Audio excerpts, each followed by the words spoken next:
All right, right now a runoff election is underway to determine who will be the next mayor of Denver. It is the first time in 12 years that there isn't an incumbent on the city's ballot. The current mayor reached his term limit. Kelly Brough and Mike Johnston are both Democrats. Their party affiliation won't be listed on the ballot since Denver local elections are nonpartisan. They advanced from the city's general election in early April after none of the 22 candidates gained more than half the vote. Jesse Paul is a political reporter and editor for the Colorado Sun who has been closely following this race. He joins us now from Denver. Hey there, Jesse. Thanks for being with us. We appreciate the non-tie attire as well.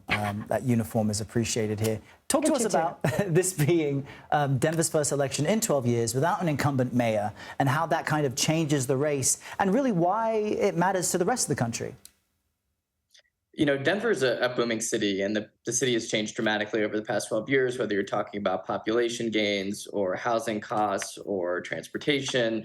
You know, we've won an NHL Cup since then. We're maybe going to win an NBA title now. And so, you know, a lot of things have shifted. There's been a kind of a sea change here politically, socially, economically. And so whoever is elected today will really kind of lead the city into that new frontier and deal with a lot of the issues that have kind of been brewing over the past decade plus. You know, ironically, I was just in Denver in a room with like 200 mayors from around the world discussing mayoral issues in a panel that I was moderating.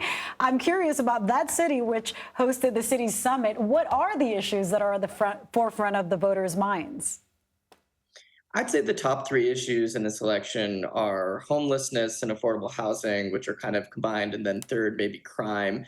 Transportation is obviously an issue that's growing here. It's become more prevalent as more people have moved into the city, and the candidates have really talked about these things throughout the campaign, on the campaign trail with voters, and we're seeing that even play out in the final days here.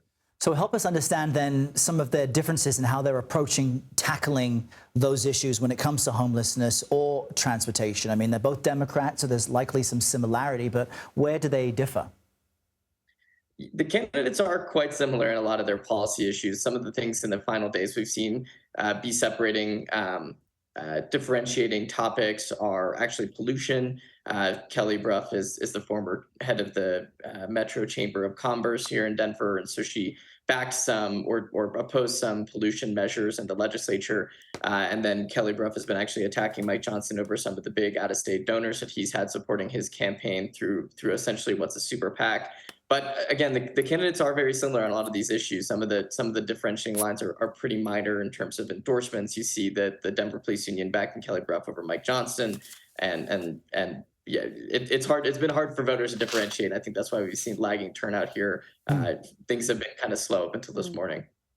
Well, Jesse Paul, you'll be reporting. Thank you so much. Thanks, Jesse. Thanks for having me.